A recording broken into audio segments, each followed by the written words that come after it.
welcome to Women to Women. I'm Carol Paz, your hostess, and tonight we have a very special lady. In fact, I think I could call her a legend in Carson City, that I'm going to introduce to you in just a moment. But first, I'd like to thank our sponsors for the first half of our show. Vila Basque Deli and Cafe, home of Pete's famous Basque chorizo, located right here in Carson City, and it is delicious.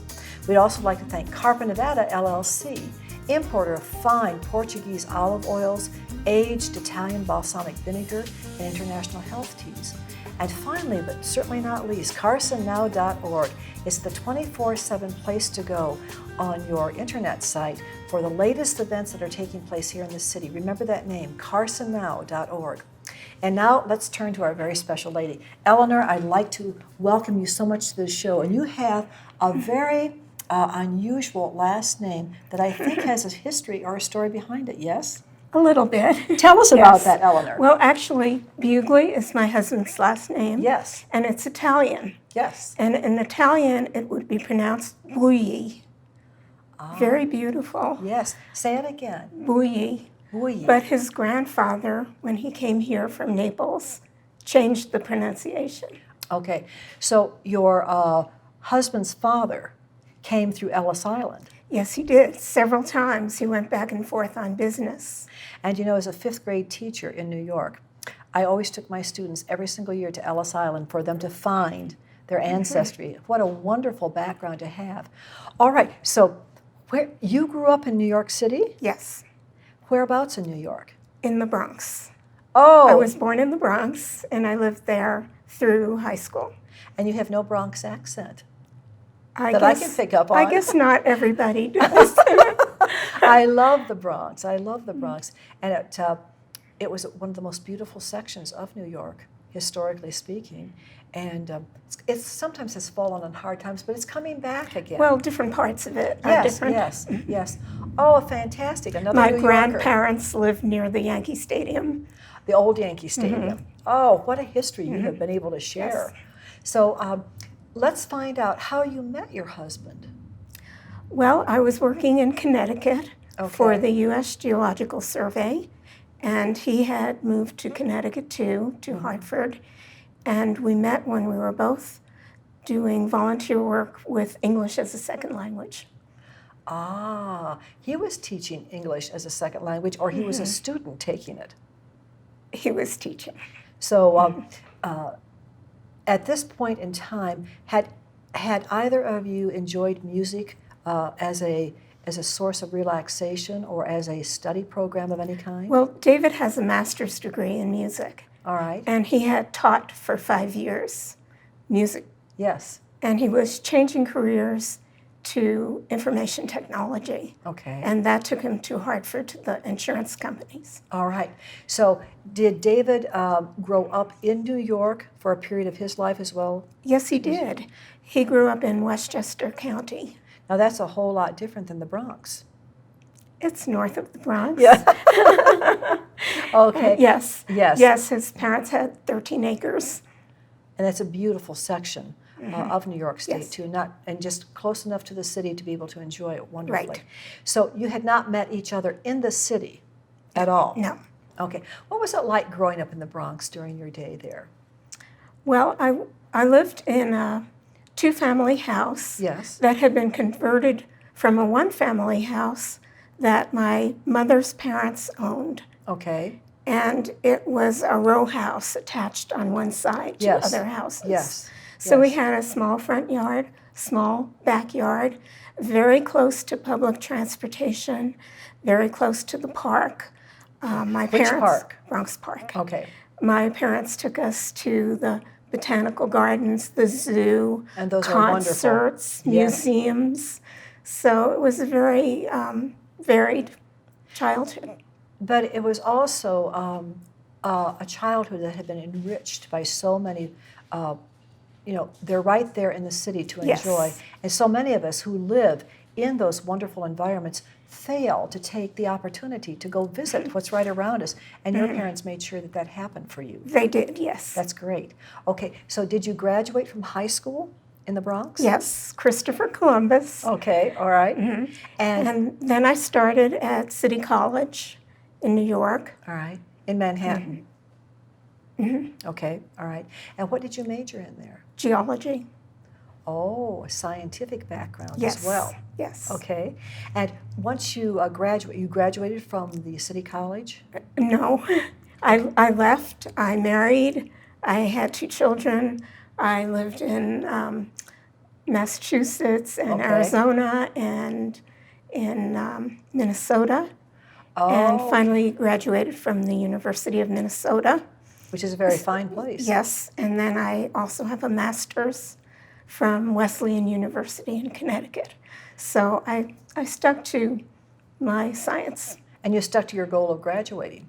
Yes. Wonderful. But you have traveled, my lady. You have traveled some I have, okay, yes. within this country. All right. And then from Massachusetts, is that when things changed in your life, I'm sensing? Things are always changing. Aren't they? Aren't they? Okay. And sometimes it's difficult for us to work with the changes because we just want to resist them for a while. But actually, the change may be very healthy. Very healthy. But although I lived in one house from the time I was 1 year old until I was 18, I moved around quite a bit after Yes. that Yes. until I came to Carson City. Okay. Now, what brought you to Carson City? My work, my job. Okay. As a geologist. Yes. All right. And when you came here, you came with a family. With my husband. With your husband, okay? And by this time, your children had grown. My and children they were on their own. grown, and I have one on the East Coast and one on the West Coast. All right. Now, you came to a state which appears to be almost overabundantly supplied with minerals compared to the other states. Right, but I was in the Water Resources Division, and I was transferred here because water is so critical in the West. So critical. And when you arrived, what year was it here in Carson City? It was 1983 at the very end. All right.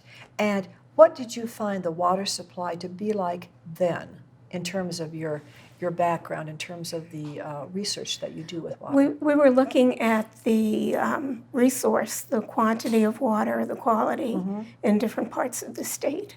Okay. So my first project was in Big Smoky Valley. And what did you find in Big Smoky Valley? It was very different from New York and Washington area, where I had moved from. Right. Washington, D.C. Very rural, huge ranches, and a lot of groundwater supply. So how many years total before your retirement were you involved with the United States Geological Service? Right. Survey. I worked for them for 26 years. A long time. Yes. Okay. And even while I worked for them, I was working for arts organizations too as a volunteer. Okay, so that's kind of the segue into all this jazz festival and all this music life that you have. So you volunteered originally in musical events or in supporting those musical events. And in playing. And in playing as well. Okay, catch us up. Tell us how all this kind of evolved here in Nevada or in Carson City. Well, it started back near Washington, D.C., right. where I lived, and I had begun playing violin again, which I had played as a child. And I started playing in an orchestra and a string quartet. And then when I moved here, actually when David and I moved here, we were driving across the country in 2 vehicles, meeting each other for lunch and for overnight and meals, and talking about what the future would be like here. And without having ever lived it together here, right? Right. Okay.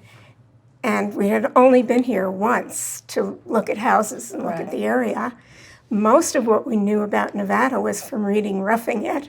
Okay. So we said, what will we do to have a life outside of work? Well, we'll play in the orchestra. Carson City's the capital, it must have an orchestra.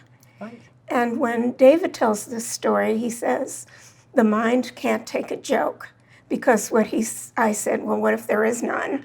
And he said, well, we'll start one. And that's how it started. He had a future already envisioned. Yes. Okay. But it was a joke only. Carson City Symphony is now in its 31st year. How wonderful. Yeah. How wonderful. So when you arrived, was David's vision partly on track for you as a couple? outside of work, where did you go to find direct hands-on contact with the musicians here, with the various events? Just by talking to people. Okay. Talking to people.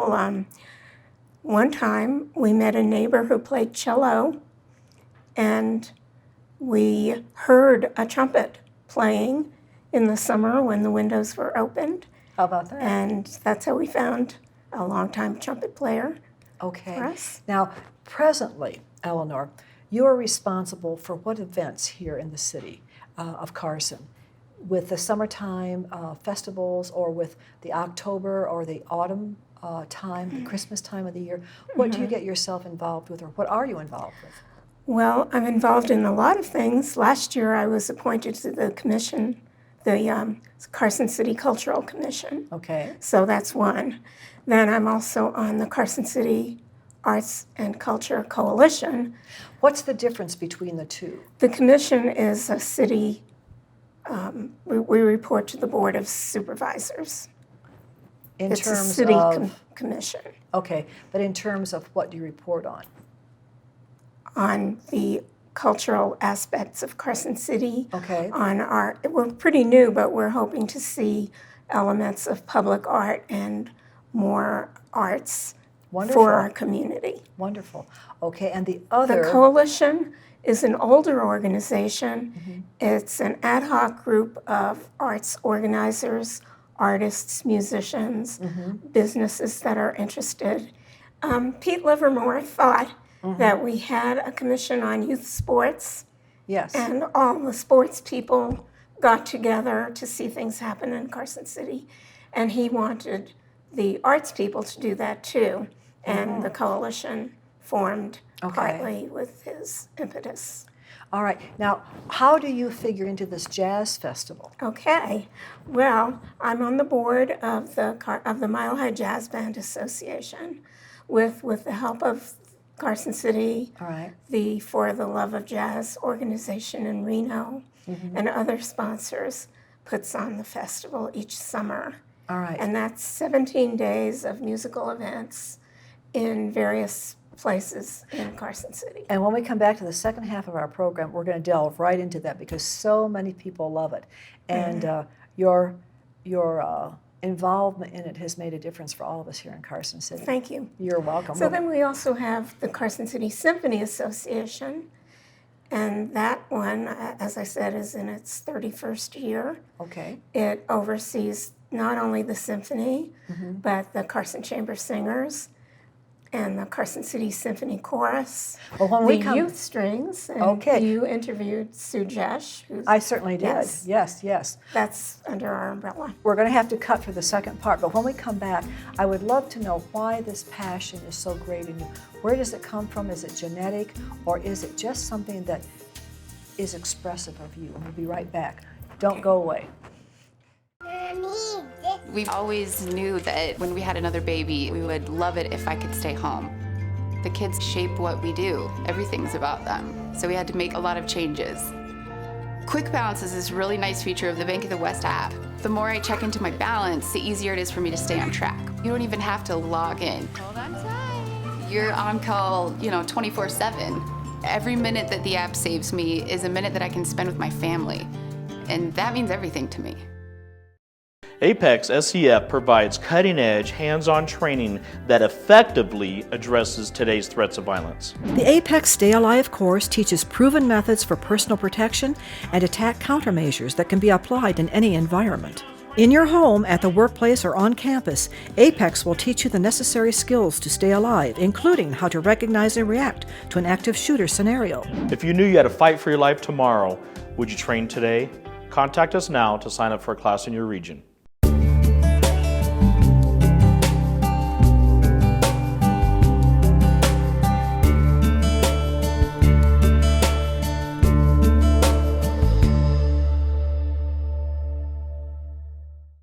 Hi, I'm Stephen Lincoln with CarsonCityHomes.com, Carson City's original online real estate resource. At CarsonCityHomes.com, you get effective and easy-to-use tools to help you select your next home today. With our easy-to-use website, you can search listings throughout Northern Nevada and narrow the results by selecting every facet, quirk, and quality you desire. Visit CarsonCityHomes.com. Come to the Carson Horseshoe Club for fun and friendly service. Play your favorite games, join our Players Club where you get cash for points plus food comps, and enjoy casual dining in our Lucky Horse Grill. Get it all in the heart of downtown Carson City at the family-owned, local favorite Carson Horseshoe Club. More homes are being threatened by wildfire than ever before. At the National Weather Service, we anticipate critical fire weather conditions and issue red flag warnings. Red flag days occur when conditions are ideal for ignition and rapid spread of wildfire. Please report smoke or unsafe activity by quickly calling 911, and don't assume someone already has. Stay informed by frequenting weather.gov/Reno or following us on Facebook and Twitter. Welcome back to the second portion of Women to Women. Again, I'm Carol Paz, your hostess, and we're here with Elinor Bugli, who has a fantastic reputation with the Jazz Festival, and we're just about to return to that conversation. But first, I'd like to thank our sponsors for the second half. Dr. Ken Gabriel, MD, noted micro hand surgeon right here in Carson City. We'd also like to thank the Bank of the West, which is one of the most friendly, customer-oriented banks that you can walk into. When you do, they know your name. We'd also like to thank the Carson Horseshoe Club, located right here in the center of Carson City. If you'd like to have one of their wonderful steak dinners, just drop by and see their newly renovated dining room. All right, Elinor, let's return. Yes, I call you a legend because you have done you've made a remarkable contribution to the community for the Jazz Festival and all of the other arts events that you support.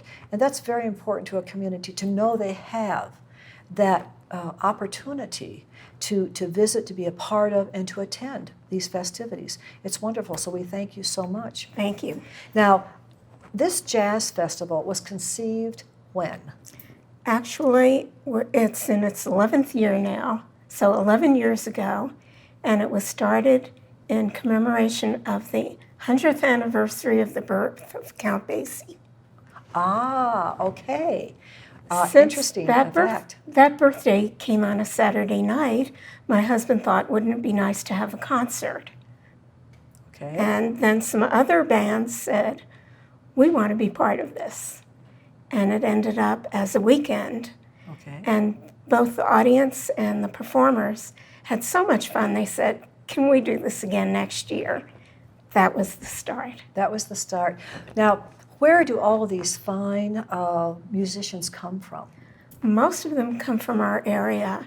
The Reno Tahoe area has wonderful musicians.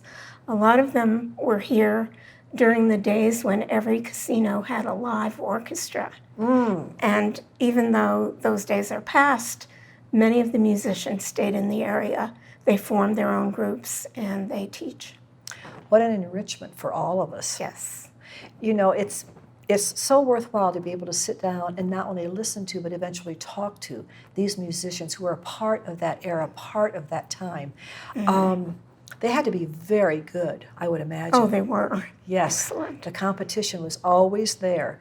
So 11 years. Now, in those 11 years, I would assume that the city of Carson has responded wholeheartedly to this endeavor. Yes, they do. Okay. They give us a grant, so we get financial support. Okay. They help us with the organization. Mm-hmm. We are able to rent the city stage to get permits for closing 3rd Street. Okay.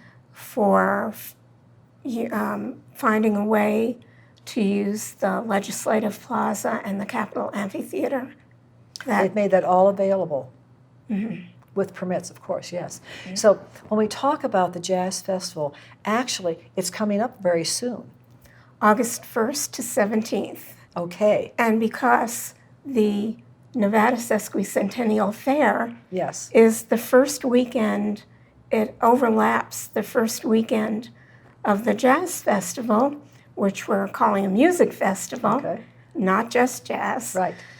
We have 5 Jazz and Beyond bands at the fair on Saturday, August 2nd. what great overture to all of the people that attend the Right. Special Nevada Fair.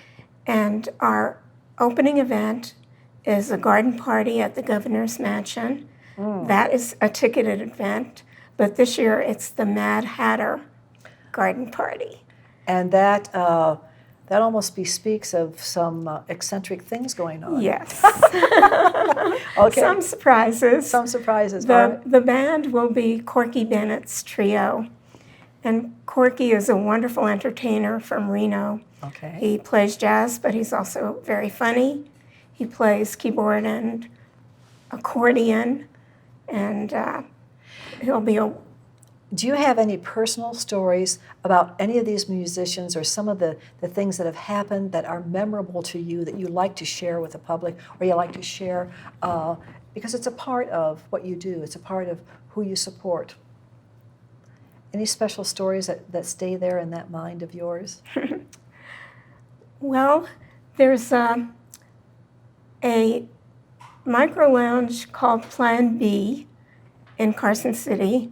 Unfortunately, it's going to close down at the end of this month, but it will move, we hope. Okay. Find a new home. Find a new home. Yes, and one night when I was there, Scott Marshall, who's a wonderful bass player and vocalist, brought his son with him, who was at the time maybe 12, 13 years old, and played jazz violin. Wow. And was just so fabulous. You could see the giftedness in him. Yes. And this year, for the first time, his son, Graham Marshall, will be featured with his own band during the Jazz Festival. Oh, my. At one of our free concerts. The buttons will pop, okay, from pride. So, As a violinist, I appreciate that oh, talent. Yes. Oh, yes. How many years did you study the violin? I studied from when I was 7 through high school, and then I stopped playing. I was doing field work and graduate school and raising kids, and eventually I went back to it. There was a call in you to come back to it, a need maybe even. You know, the violin is sometimes called one of the most difficult instruments to bring under control in your hands and with your whole, your neck, your face. Do you think that's true or not? Is that a myth or is it difficult? I think it's true. I'll never be really good at it, but I think every instrument is difficult to play well, and no musician feels satisfied with how they're doing. Well, that's the challenge that's always there, isn't it? To develop and to become the best that you can be in the time that you have to work with it. So, are there other instruments that you enjoy playing as well? I don't even have time for the one. I do so much administrative work. Okay, all right. And that kind of takes you away from maybe your first love or your second love. Your husband's your first love. Okay. You know, when you were a child, how sometimes children are able to convey without even knowing it, that they have this love of music or this love for a particular instrument, and parents sometimes pick up on that and they see it, they know that this is a direction that our child is going. Did that happen in your home, or how did you come about? My mother played piano, so we had a piano in the house. All right. And she thought that piano was the right instrument to start with. And when I wanted to learn to play an instrument, I started taking piano lessons. Okay. And I wanted a different instrument. All right. I started with a piano too, and it was a lot bigger than I was. I couldn't even reach, okay, because I was young, like you, 7.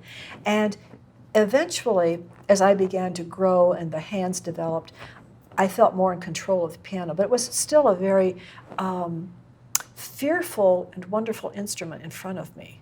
And I decided that the flute was something that I could handle, okay? And I enjoyed that very much. So with your own children, has that been passed on, you think, genetically to your 2 children with music in their blood, so to speak? Oh, I think so. Their father, who was my first husband, loved music. He played trumpet, and my son plays trumpet. Okay. And a little bit of electric bass. My daughter plays flute. Okay. and guitar and sings. And she does a lot of after hours. There's a lot performing. of genetics in there, yes, lots of genetics. Now, Elinor, let me ask you this. When you envision, come back to Carson City with me, and what do you envision for the arts here in Carson? We have been through some tough economic times, and yet people love the arts. They want to support them. They love to have that evening out. It's just pure pleasure. Do you see the arts program really growing or kind of at a plateau right now, and then you hope for growth in the future? Everything I've seen points to growth. Okay. When I arrived here, there was band, chorus, and general music in the schools, but no string program and no orchestra. And so our Carson City Symphony started the after-school program for strings with Sue Jesh, with the superintendent of schools, Mary Pruszynski, was very supportive. Yes. And Richard Stokes also is very supportive. Okay. And our goal was to see the youth program move into the schools, into the curriculum. And now both middle schools and the senior high have orchestra programs. Wow, and they play for the public, or they play for special programs throughout the year? Yes, both. And all this happened during the downturn in the economy. That's a wonderful statement to be able to make, isn't it? In spite of economic woes, look what the people are willing to support and grow for the future. We have 2 beginning violin classes after school for second graders and up. Wonderful. And this year, we won't even be advertising it much because we already have a waiting list enough to fill both classes. Wow, that's an accomplishment. I have a young nephew who lives in Utah and is in a charter school system. And when he entered his first day, he is 7 years old. And the violin, they must all study. And I loved it. Carter kind of looked at the violin and he wanted to play, and they said, no. First of all, you know what it is, how it's built, what the parts are before you ever touch it. And the first time he got to actually bring the bow across one of the strings, pictures are being snapped all over by his family. Okay, it was quite an event. But the respect for the instrument was what they wanted to acknowledge first of all. So if you had any more hopes for the arts program, is there something that you would like to see included that perhaps is not already, or some kind of a group that you would like to see formed for the future here in Carson? How do you see that growth pronouncing itself, developing itself? Any areas in particular? I think it happens in many areas in the arts. Okay. Public art, public music events. Yes. All important. And they are economic drivers too. How do you mean that? The quality of life is what draws people to live here. Okay. And that's part of it. All right.